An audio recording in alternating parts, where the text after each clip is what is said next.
ठीक।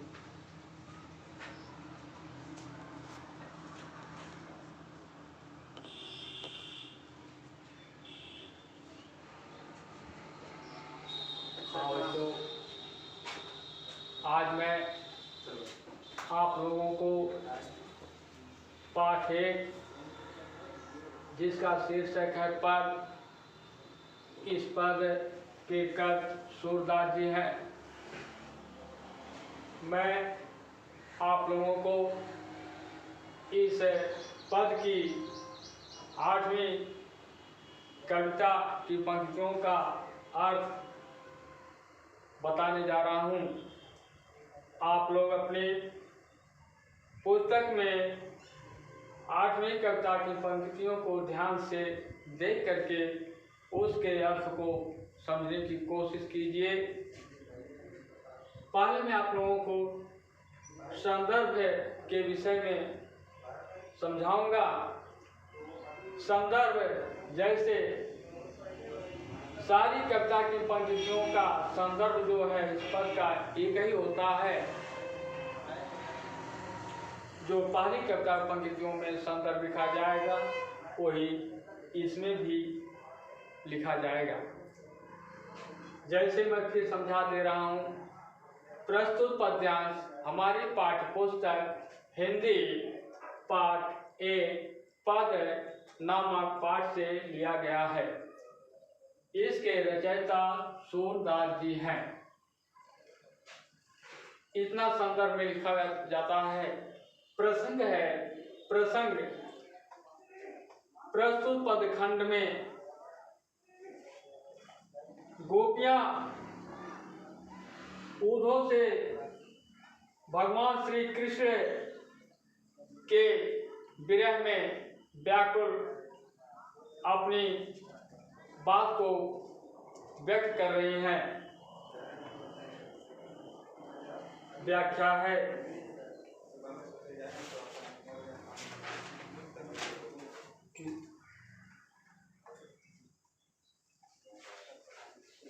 व्याख्या में है कि ऊधो मन भय जगदीश, ऊधो मन भय 10-20, एक हो तो सो गयो श्याम संग, को राधेश,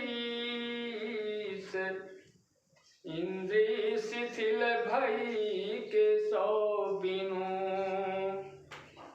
ज्यों देहि बिनु शीस, आशा लागी रहत तन श्वासा, जीवहि कोटि बरिस, तुम तो सखा श्याम सुंदर की, सकल जुग की से, सूर हमारे नंद नंदन बिन, और नहीं जगदीश। देखिए, मैं इस कविता की पंक्तियों का अर्थ है आप लोगों को समझा रहा हूँ। गोपियां उद्धव से कहती हैं कि हे उद्धव जी, हमारे पास 10-20 मन नहीं है, एक ही मन था, वह भी भगवान श्री कृष्ण के साथ चला गया। अब किस मन से मैं उस निराकार ब्रह्म की आराधना करूं। एक इंद्री शिथिल भई के सो बिनु, ज्यों देहि बिनु शीस। हे उद्धव जी, हमारे शरीर की सारी इंद्रियां शिथिल हो गई है, जैसे बिना सिर का शरीर गतिहीन हो जाता है। आशा लागी रहत तन श्वासा, जीवहि कोटि बरिस। हमारे भगवान श्री कृष्ण के मिलन की आशा हमेशा लगी रहती है, जिससे उनके मिलन के लिए हम करोड़ों वर्ष तक जो है जीवित रह सकती हैं और हमारे शरीर में उनके मिलन के लिए श्वासें जो है चलती रहेगी। हे उद्धव जी, आप तो भगवान श्री कृष्ण के मित्र हैं और संपूर्ण योग के ज्ञाता हैं। आप ये बताइए कि हम किस तरह से भगवान श्री कृष्ण की आराधना करें। भगवान श्री कृष्ण के अलावा हमारा दूसरा कोई निराकार ब्रह्म नहीं है, अर्थात परमात्मा नहीं है। इसलिए हे उद्धव जी, आप ही जो है भगवान श्री कृष्ण से हमारा मिलन करवा दीजिए। हाँ, इसके बाद मैं इस कविता की पंक्तियों का काव्य सौंदर्य के विषय में बताने जा रहा हूँ। काव्य सौंदर्य की इस कविता की सौंदर्यता होती है। इस कविता की सौंदर्यता किससे बनी है? और पहला है रस जो है, इसमें श्रृंगार रस का वर्णन किया गया है। दूसरा छंद है जो कि गेय छंद है। तीसरा अलंकार है, इसमें अनुप्रास तथा उपमा अलंकार का प्रयोग किया गया है। चौथा गुण है, इसमें प्रसाद गुण का प्रयोग हुआ है। भाषा है, ब्रज भाषा का प्रयोग हुआ है और शैली है, वर्णात्मक शैली का प्रयोग किया गया है। और जो अब इसके बाद मैं इस पद की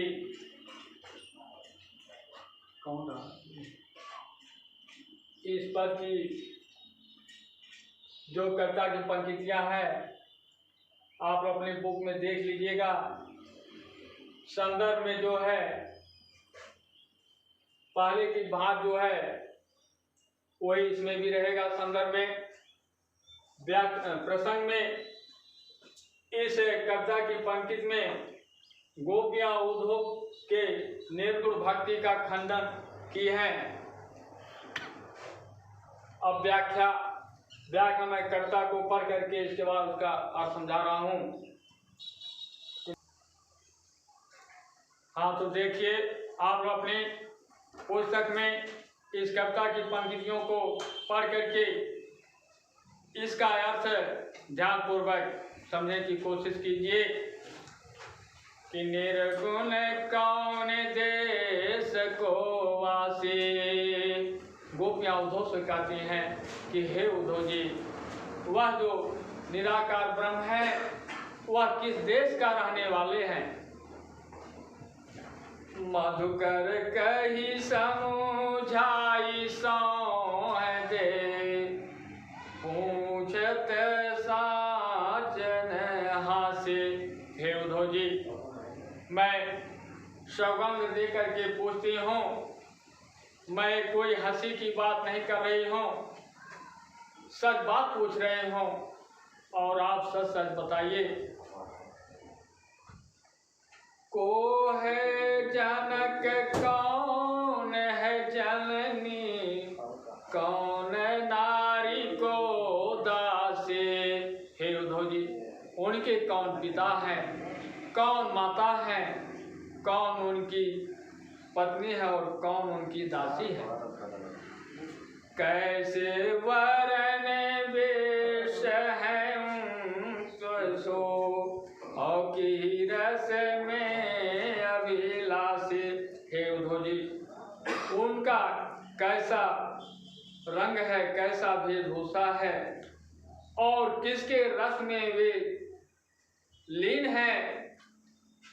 पाओगे पुनि कियो आपनो, जो न कहो गासी। हे उद्धव जी, यदि आप बताने मुझसे जरा सा भी छल कपट करेंगे तो उसका फल आपको अवश्य मिलेगा।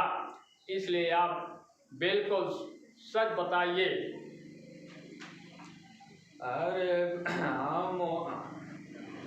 अरे सुनत मौन होए मुग जइयो बावरो,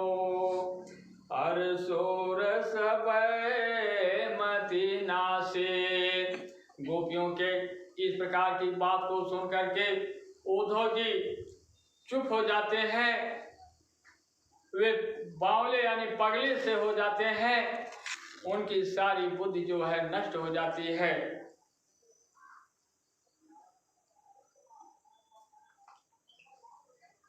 तो यह है इस कविता की पंक्तियों का अर्थ था, जो आप व्याख्या में इस प्रकार से इसको लिख सकते हैं।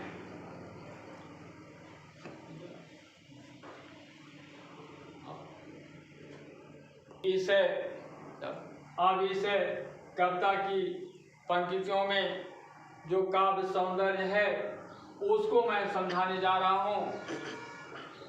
रस है इसमें, श्रृंगार रस की उत्पत्ति हुई है, छंद है, गे छंद है, अलंकार है, अनुप्रास अलंकार का प्रयोग किया गया है, गुण है, माधुर्य गुण का बोध है, भाषा है, ब्रज भाषा का प्रयोग हुआ है और शैली में व्यंग्यात्मक शैली का प्रयोग किया गया है।